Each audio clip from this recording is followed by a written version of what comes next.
You remarried a man with child. Look how defective you are. Today is the first day of school at the elementary school. I wanted to watch my child's shining moment with a calm heart, but I ended up running into my ex-husband, Michael. It felt like no time had passed in the 9 years as Michael started chatting up casually. Speaking of which, are you alone? Where's your husband? Was this a remarriage just to dump the kid on someone? You're being used, poor thing. Or are you just happy to have a child because you couldn't have one, even if it's someone else's? Why do I have to be put down by someone from the past? I feel like I'm reaching my limit. But today is an important day for us. I try to be patient. That's all I can do right now. Despite my restraint, Michael ended up terrified of my serious husband. He was all by himself, shaking and acting threatening. I'm Susan, 24 years old. I just recently got married and moved to this peaceful rural area. My husband, Michael Wilson, was born in this small town. We met here in this town as well. A year ago, while on a road trip in a rental car with my friends, following the GPS led us into a ditch by accident. While pushing forward despite feeling anxious, I realized I was right in the middle of a potato field. Panicked, I tried to make a U-turn but got stuck in the mud. The car wouldn't move forward or backward. Just as I was standing there dumbfounded, Michael appeared dashing. He immediately called for help, and the car was safely extracted from the mud. Hey, thank you for your help. Since you're my friend, I'll give you a special price, $3,000, okay? Hey, that's a rip-off, man. Michael joked around with his friend he had called for help, looking cooler than any man I had ever met. Thank you so much. Don't worry. I can't just ignore a cute girl in trouble, right? I treated him to lunch to express my gratitude, leading to dating and marriage. The town is a neighborhood of a slightly prosperous regional town. It's not quite rural, but it's pretty much the countryside. Michael's parents built a house next door to their own as a wedding gift for us, which has been incredibly generous. However, the area was surrounded by residential houses, and we needed a car to go to the supermarket or even buy juice. I was an inexperienced driver and wasn't very good at driving because of the previous incident when I got stuck in a muddy road, so I just tried my best to practice driving. I managed to get used to driving, so I was relieved when I got married, but I realized later that the problem was not my driving skill. Surrounded by his local buddies, Michael is very sociable. Michael and his friends love barbecue, so our backyard often becomes festive, with 4 or 5 guys frequently gathering. Hey Susan, we're out of beers. As my wife, pour beer to everyone without being told, right? It's not even summer yet, but this morning's news was warning about heat stroke. It's an unusually hot day for the season. And here I am, endlessly flipping meat in front of the barbecue grill. My makeup is melting off with sweat. Susan, where are the drinks?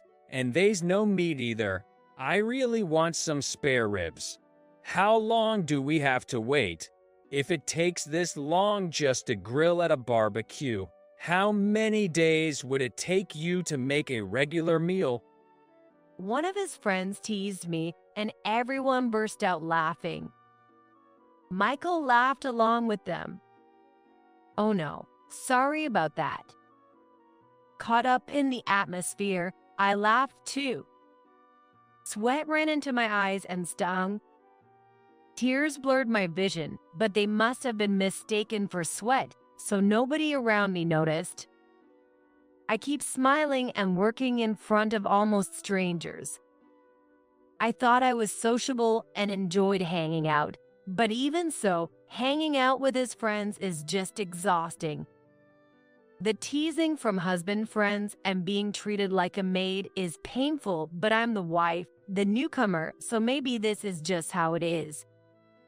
Since I can't quite match their energy, I might as well stick to grilling meat and smile ambiguously. But being the only woman in a gathering of mostly men is frankly annoying every time. Oh my God, Susan just can't get it right, can she? Okay, I'll serve everyone some drinks myself. Oh, does everyone seem happy?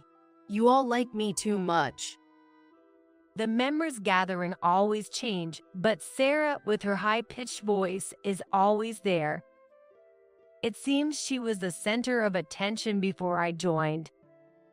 At first, the men approached me too, but Sarah chased them off like pests. Susan is Michael's wife. No touching, no flirting.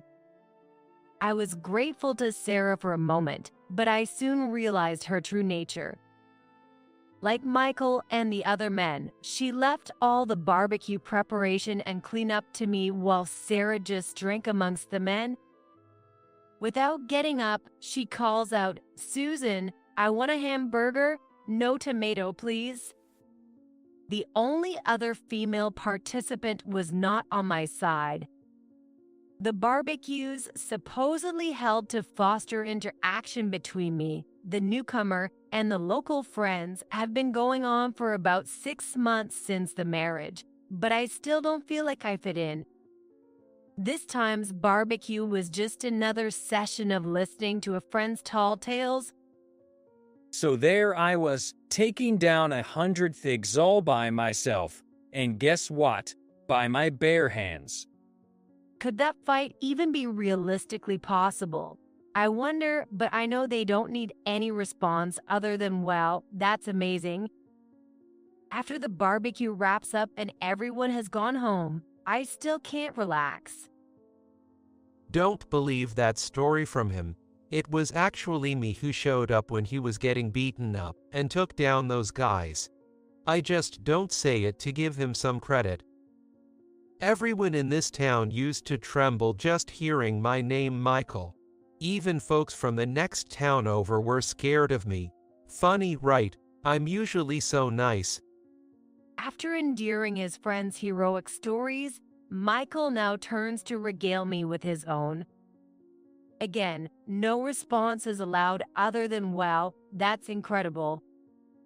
I'm more tired of listening to their heroic stories and Sarah's queenly behavior and the actual serving at the barbecue. My troubles continue. As I'm left alone cleaning up after the barbecue in the yard, my mother-in-law from the next house over pops her head out. It looked like another exciting and fun day. Yeah. Though it's hard for me to say it was enjoyable. She gently admonishes me. But you know, when are you going to have kids if you keep just hanging out with friends? Barbecues are more fun with family. You've been married for half a year, so it's time to start planning, you know. Susan, you'll be 25 soon, right? You should start thinking about having your first child soon. Or by the third, you'll be an older mother, right? You know, Michael's turning 27 in August, so why not try to get pregnant before then? Well, that sounds good, but these things are blessings that come on their own. I fumble my words, but my mother-in-law cheerfully replies, Don't worry, dear. At 25, you can still have kids easily. A girl would be nice first since they are easier to raise, then a boy. The third one can be either. You're so pretty, Susan. I'm sure your kids will be adorable too. Oh, I can't wait. It seems there's no malice in my mother-in-law's words. Actually, I've grown quite tired of hearing this too. Just like Michael's friends and his heroic stories, my mother-in-law also gleefully talks about her future grandchildren. It's been 2 years since I married Michael. Michael's friends used to hang out with have one by one gotten married and had kids, and the group's numbers are dwindling, but the festive barbecues continue as usual. And yet, I still haven't had a child. Nothing has changed from 2 years ago, except the attitudes of those around me. Michael and his friends increasingly took me for granted, using me without any hesitation. My mother-in-law's comments have become clearly more pointed. Michael will soon be 30, and you're 27, right? It wouldn't be odd if you had 2 kids by now. Poor Michael. Why won't you make him a father? If I could, I would love to be a mother, but I haven't gotten pregnant even once in these 2 years. I wanted to get tested at the hospital and undergo fertility treatments if necessary, but my mother-in-law and husband strongly opposed it because of how it would look to others. The once cheerful mother-in-law now calls me useless. As Michael's wife, it's expected that I handle all the household chores perfectly, work part-time at the factory during weekdays, and entertain Michael's friends on weekends. In the early mornings and late afternoons, I also help out with my in-laws' business without pay, so there's hardly any time to rest and it's pretty tough. Despite working so hard, it seems I'm useless if I don't have a child. If only I could have a child. Feeling cornered, I tried folk remedies and bought supplements and herbal medicines online that are supposed to be good for fertility, doing everything I could. But no results. It makes sense. Michael and I hardly engage in the kind of activities that could lead to having a child. Fertility, kids, it's so annoying. You're making me feel down. Even though his parents are pressuring him, he has no intention of cooperating. It's impossible for a woman to get pregnant on her own, but I was desperate not to miss the few chances we had. Such futile efforts became meaningless one day. Let's get a divorce. Out of the blue, during a typical breakfast, Michael brought up the idea of divorce. What? Why? Because you can't have kids. What about my heir? That's something we can work on together. That's when my mother-in-law interrupted. Susan, do you know what the most important job of a wife is? To produce an heir. Well, yes, that's... As I looked down, my mother-in-law spoke with a hint of kindness. It's okay, Susan. When I looked up, both my mother-in-law and Michael were smiling. Relax, the heir is on the way. Confused, I tilted my head. Michael's smile twisted into a sneer at me. Yo, the heir is on the way. You see, Sarah's pregnant. Unlike you, who couldn't manage in 2 years, Sarah got it right on the first try. Sarah is impressive. Wait a minute, so what does that mean? Michael and Sarah are having an affair, and Sarah is pregnant. Does that mean I, his wife, am being discarded? Though I understood, I didn't cry or get angry. I just spaced out. My in-laws, excited about their first grandchild, handed me $10,000, and the next day I was kicked out of the house. Surprisingly, Michael, my in-laws, and even Sarah came to see me off. I'll do my best to have a healthy baby. Susan, don't despair just because you're infertile. Even without kids, life can still be good. Take care. Bye-bye. Without waiting to see me off, my in-laws and Michael, along with Sarah, went back into the house I had lived in until just yesterday. It's been 9 years since I was unilaterally divorced, and I'm now 37 years old. Today, I dressed up more than usual, wearing a bright-colored skirt. Today is the first day of school at the elementary school. Many flowers decorate the schoolyard, celebrating the start of the new students. Parents and students had gathered in the classroom. Is that Susan? I was enjoying the moment with my digital camera in hand, but a voice from behind made my spine chill. It's a crude voice and suitable for a day of celebration. The owner of the voice forcibly peered into my face. Well, it really is Susan. What are you doing here? Why are you at my school? Hey, don't ignore me. Reluctantly, I looked at the cheerful man. The man I met eyes with was undoubtedly my ex-husband, Michael. No way, it really is Susan. Why are you at our school? Oh, we often get emails about suspicious people at school, but Susan as a suspicious person?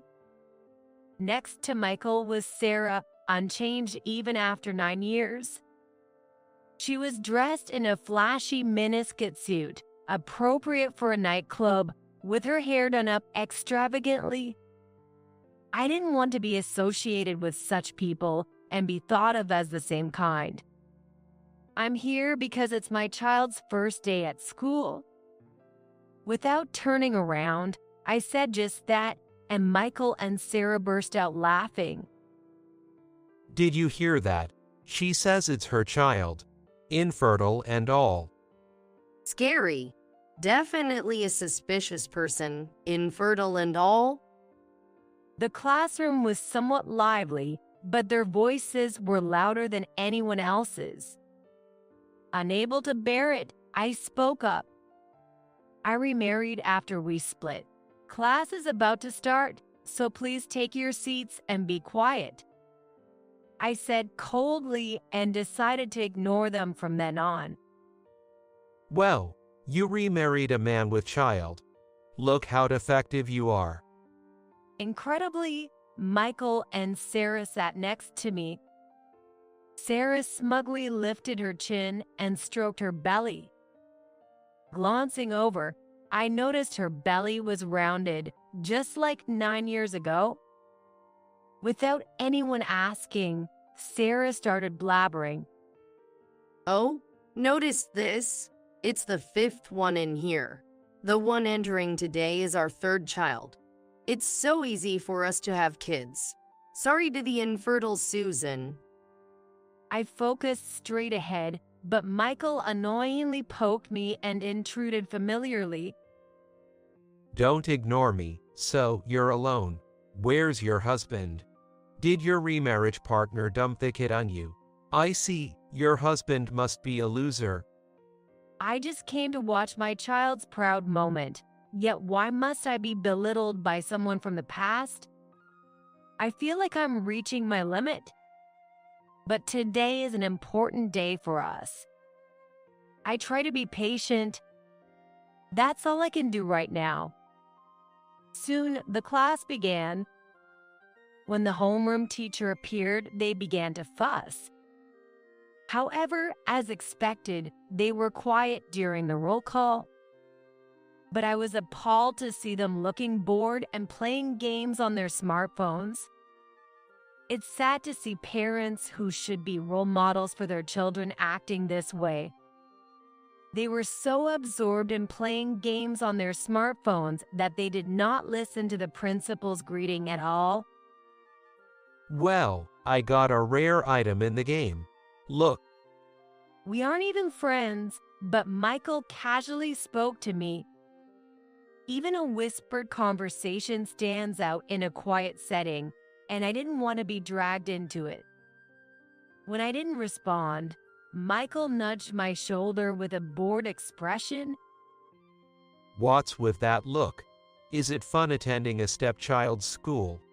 Who cares about someone else's kid, right? Michael kept provoking me as if testing how long I could keep my cool. Are you scared of your new husband or something? Can't go against him. Figures, he's the type of loser who dumps his kid on you and doesn't even show up to the school. I bet the kid would rat you out to him, right? Michael nodded to himself, assuming he was right. Me, I'm the kind of dad who actually shows up for my cute kids. Am I a good bad? Well, it's pretty normal nowadays. But your husband's just a loser, isn't he? Maybe your remarriage was just to offload kid on you. Must be sad being used like that. Or maybe you're just happy to have kid, even if they're not yours. The whispered insults just wouldn't stop. Sarah chuckled next to him as the insults continued under their breaths. But today is an important day for us. I try to be patient. Michael is actually a pretty caring dad. Always attends the school events. If Susan could have gotten pregnant, you could have been happy with Michael. I feel responsible for Sarah being left by me, a kind and gentle man, and falling for a scumbag. Be patient, be patient. No, I can't take it anymore. I won't let them insult me or my family any longer. I'll introduce you to my husband. I muttered sternly without looking at them, facing straight ahead. I was determined to make them see that my husband was not the loser they imagined. Oh really? Where is this an impressive husband of yours? Michael looked around mockingly. I kept my eyes on the front and responded, "He's right in front of you. The man currently giving a speech as the representative of the new students' parents. That's my husband." No way. For the first time, Michael and Sarah looked at the front. There stood a man confidently giving a speech. "He is my proud husband, Henry." He wasn't sitting next to me only because he had duties as the representative for the parents of the new students, but of course, he was there watching our child grow. He is not the kind of man who leaves all the parenting to the mother or shows no interest in his children. Is he a representative? Just likes the spotlight. Michael and Sarah were slightly flustered. The sight of Henry, a serious man far removed from their expectations, evidently annoyed them. Henry has actively taken on roles in the kindergarten and community association. The first time they were choosing officers at the kindergarten and everyone else was looking down, unable to bear the tense atmosphere, Henry volunteered to start. Henry, being tall and not very talkative, might seem intimidating at first glance. But deep down, he's a serious person who has earnestly contributed to the kindergarten and our local community. I expect he'll be just as active in the elementary school community. Congratulations on your first day at school today. Henry finished his speech. Glancing at Michael, I saw him inexplicably pale and trembling slightly. That guy, you've got to be kidding. It's strange that Michael is so shocked just because my husband is a serious man. Michael leaned closer to Sarah, shrinking in size. After that, Michael and Sarah quieted down, and the first day concluded without further interruption. After that, I quickly distanced myself from them. Henry was caught up in a conversation and didn't come out of the classroom for several minutes. Peeking inside, I saw he was trapped by a chatty neighbor. This might take a while. I stood alone at the entrance, looking up at the trees swaying in the wind. Then Michael and Sarah, who had been watching me from afar, deliberately came over to taunt me again. Hey, all alone. That guy earlier being your husband must have been a bluff. Look, there's your so-called husband in the classroom with his real wife. See, I knew it was weird to think he was your husband. Embarrassing yourself with lies. We're so in love that you must have felt the need to show off, right? It seems they've reset to their original assumption that I'm a poor woman deceived by a worthless man, despite what I said. Anyway, our kid was the cutest out there today. Michael bragged, arms crossed and eyes closed, reminiscing about his child's growth. Despite being more restless than the new first graders, constantly playing games and whispering, he seemed deeply moved. So, which one was your stepchild? Introduce us. He's not a stepchild, he's my own son. Sure, as if you could have kids. No need to lie.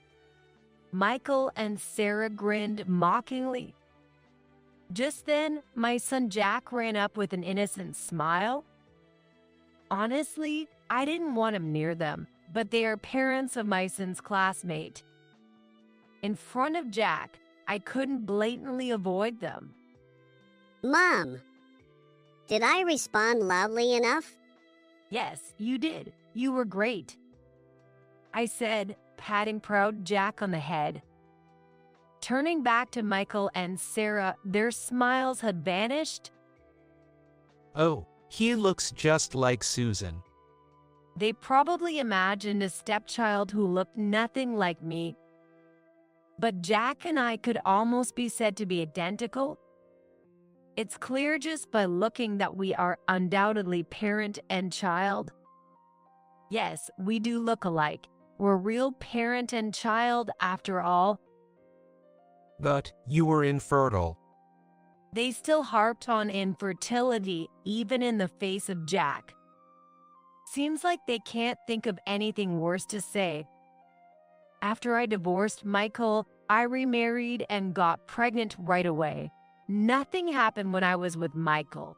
I used to be worried about not getting pregnant, but now I'm truly glad it allowed me to leave him cleanly. Deprived of their material to demean me, they glared at me with faces like they were chewing on bitter bugs. Chins pulled in, eyebrows furrowed, and mouths moving as if they were chewing gum, they stared me down. He's scowling like a gangster. I urged Jack to head back to class quickly. Never thought I'd face such juvenile behavior from parents in their 40s. These days, outright delinquents are rare, and people like Michael and Sarah are practically an endangered species. What? So you're saying it wasn't you but Michael who was the problem? Just so you know, all 5 of our kids are Michael's. No lies. Suddenly, Sarah lashed out. I knew from the start that a proper conversation was impossible. Interacting with them is just a waste of time. However, as I tried to walk away, ignoring them, Michael grabbed my shoulder. Getting smart with me. I didn't want to be disturbed by Michael, who I had severed ties with 9 years ago. As I was about to shake off his hand, Michael was suddenly overshadowed by a dark figure. When he turned around in surprise, there stood Henry, imposing and silent. Without a word, Henry gently removed Michael's hand from my shoulder. Though he wasn't twisted or forced in any way, Michael couldn't stop trembling. Meanwhile, Henry's muscles were visible even through his suit, making his mere presence imposing. His chest seemed to be about twice as thick as Michael's. Henry, a head taller, looked down on Michael from above. Is there a problem? Henry asked in a rumbling, low voice. No, all good here. This doesn't involve you. Michael forced a smile and tried to ingratiate himself with Henry. Oh, Henry from the next town over, right? I've respected you since way back. Despite retreating, Michael tried to cozy up to Henry. It seems Michael knew of Henry.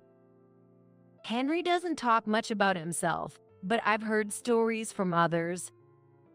Since his school days, he was well-built and solid, respected without needing to raise his voice or his fists, feared for reasons not quite clear. Being a loner rather than part of a group might have contributed to the respect he commanded. There's also a legend, though its truth is uncertain, that once Henry alone fought and won against some dangerous people. Henry denies it, but people around believe it to be true. Michael, who lived in the neighboring town, had also heard the rumors. He used to boast, when people hear the name Michael in this town, they all tremble, but his bravado is nowhere to be seen now. Michael groveled and fawned obsequiously. Sarah, laughing sloppily, clung to Henry's sturdy arm. Some men might enjoy being casually touched by a woman, but Henry looked very displeased as he shook off Sarah's hand. "Don't touch my husband," I blurted out unexpectedly.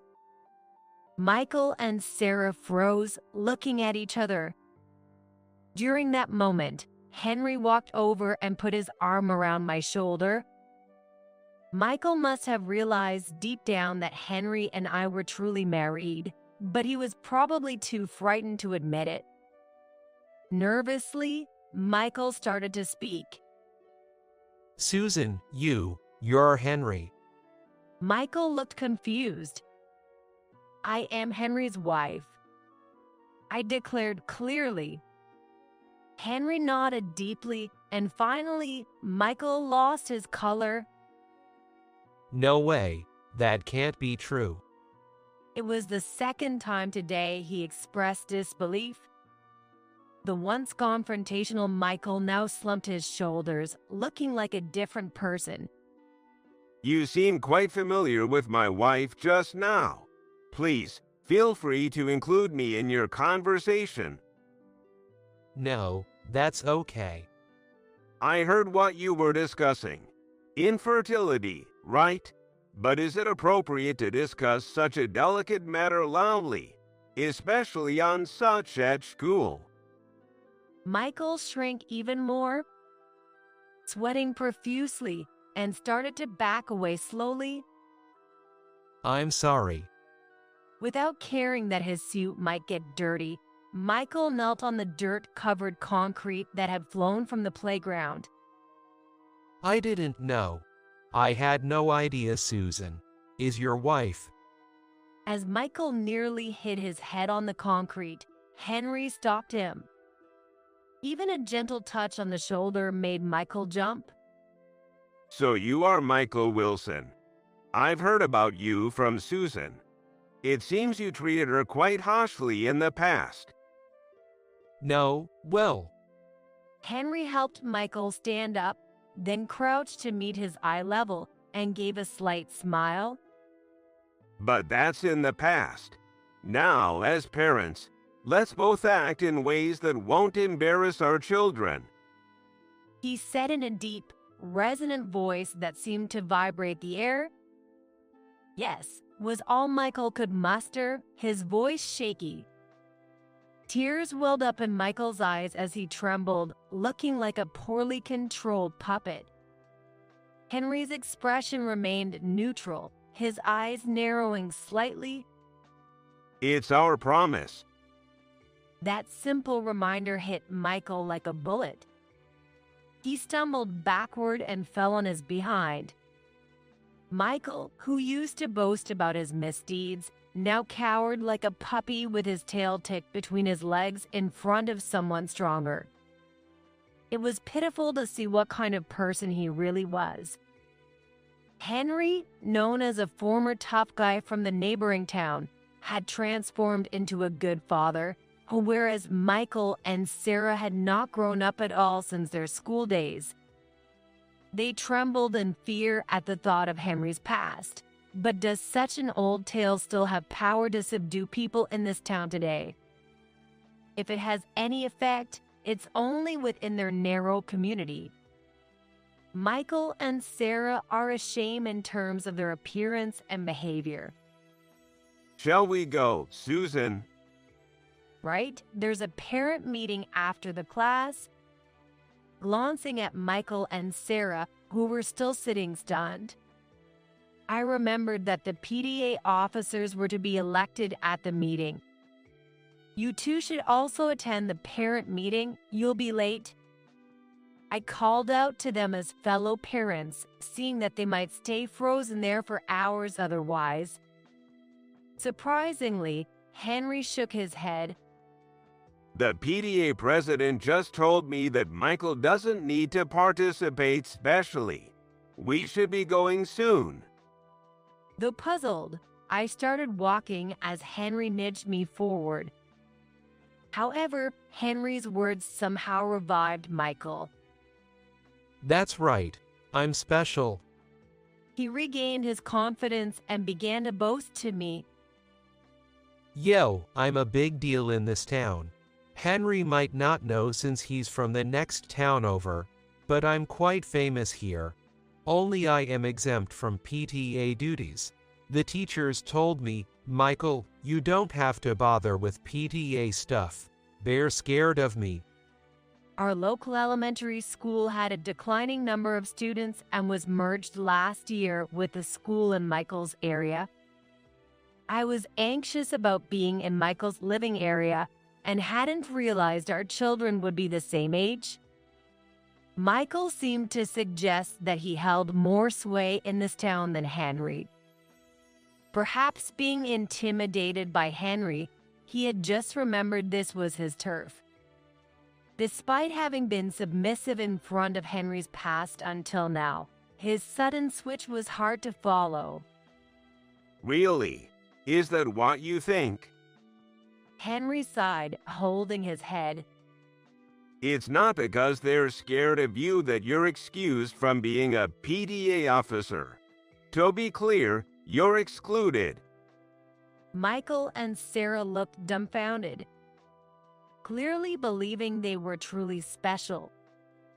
Henry, usually so calm, must have been really upset to speak this much. Do you actually do any of the assigned PTA tasks?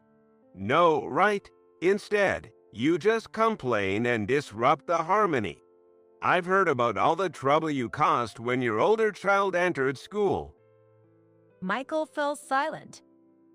Come on, pull yourself together. Don't let Henry beat you. Sarah shook Michael, who was twitching nervously. Henry caught Sarah with a stern look. And you, Sarah, is it true what they say, that you neglected your children and PTA duties, too busy flirting with fathers you liked? Sarah also fell silent.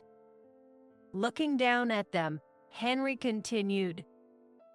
They said it was a hassle to deal with PTA stuff, and thanks to you saying that, everyone, teachers and parents alike, agreed it's best if you don't get involved. Normally, there would be complaints about such unfairness, but there's not a single objection. That's how much of a nuisance you both are. Some parents listening nodded in agreement. Those with older children apparently knew of Michael's bad reputation. Michael's face turned bright red. What? Don't spout nonsense. Even if you are Henry from the neighboring town, I won't forgive this. Spitting as he shouted, Michael exclaimed, Do you know what happens when you make me angry? My friends will come soon. Reminded of past unpleasant events, I cringed at his outburst. But I'm not the same person who used to be afraid of him. My friends? You mean you're calling those guys? Yeah, seriously. Why don't you call them? They'll come running if you pay them, right? What? I hadn't realized it during our marriage, but in hindsight, Michael was just a cash cow for his friends. His family was quite wealthy, and Michael was known for splurging.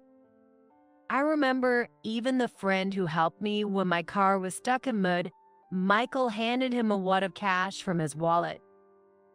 At the barbecues, there was all-you-can-drink beer and premium beef. Thinking about it, those guys never responded to invitations that didn't involve money or beer. They often seemed to be hitting up for money too, frequently asking for special prices. Just tens of thousands of dollars will do. How much would it take for them to go after Henry from the neighboring town? Michael lost his momentum and hung his head. It seemed he realized even he was tied by money. Finding out I knew, he suddenly felt embarrassed. No. If you think so, why don't you call them without flashing money? Shut up. They wouldn't come without money, Michael. You have the money, pay them $5,000 or $10,000 to shut them up. You have the money? Sarah slapped Michael on the back forcefully. Michael's energy drained even more. When even Sarah tells him to solve things with money, what can he do? Michael's tales of bravery were probably all lies. He bought his power with his parents' money and misunderstood his own status. Michael was miserable. I'm awesome, man. Michael muttered in a tearful voice, holding his head. Unable to endure the sneering looks from around, Michael slowly made his way to the school gate. Bent over so much he seemed to vanish like a ghost, though he was, of course, clearly visible. Maybe I should stop saying anything more. Out of pity? No, just out of sheer embarrassment. Michael, where are you going? Going to get money from your mom. But Sarah, oblivious to the mood, shouted as she followed Michael. Henry and I exchanged looks with other parents around us, all sharing a wry smile. After that, Michael and Sarah no longer showed up at the school. In a small town, rumors spread fast. Apparently, there were doubts that all 5 of Michael's children were actually his. Sarah was known for flirting with men at the children's kindergarten and school, which resulted in their exclusion, not just exemption, from the PTA. Michael apparently didn't know until Henry told him on the day at the school. He didn't know about his wife's reputation with men. Henry was surprised later. Everyone thought Sarah's behavior was well known, but it seems no one had told Michael. Having no real friends among his followers, no one had informed him. Wow, did I accidentally spill the beans on her affair? Did I do something bad? It's stranger that everyone in town knew except Michael. It's not really a bad thing. Weeks later, for some reason, Michael showed up at our house. In the countryside, addresses are easily obtained. I braced myself thinking he came to complain, but Michael was unexpectedly calm, as if a burden had been lifted from him. I got divorced. I was completely deceived by Sarah. She thought marrying me meant no more worries about money. Then, she just played around and ended up having a bunch of kids whose fathers could be anyone, and expected me to pay for everything. Funny, right? He laughed with a hint of self-deprecation. Sarah was kicked out, and now Michael's parents are looking after the children. Michael suggested a DNA test, but his parents refused, not wanting to admit anything bad to the public. They've decided to raise the kids as his family grandchildren. It remains unclear whether he even has the ability to father children. He is probably torn between wanting to reveal the truth and struggling to accept the reality.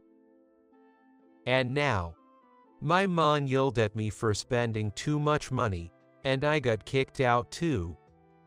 I was afraid to hear more. We could start over, right? This time we don't even need kids. I just need the kind Susan to support me. The idea made me shiver. I stated firmly, I can't.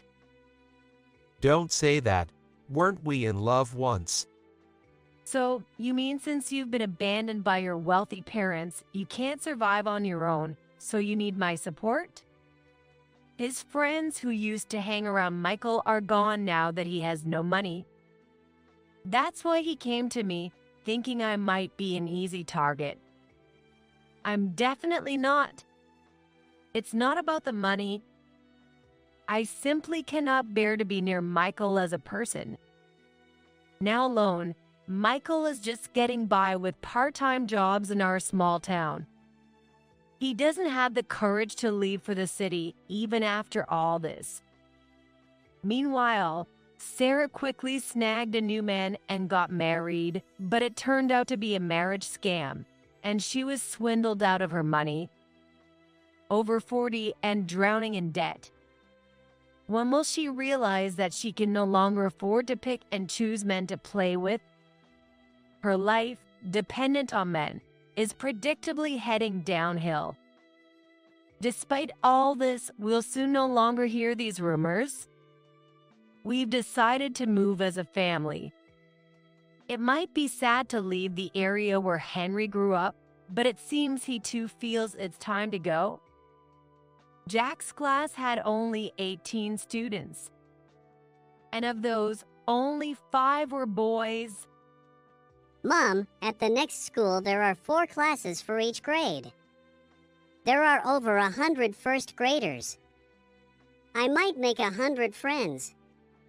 Isn't that awesome? Jack is looking forward to the new environment. There will surely be some difficult people in the bigger town. But we believe there will be even better opportunities and meetings.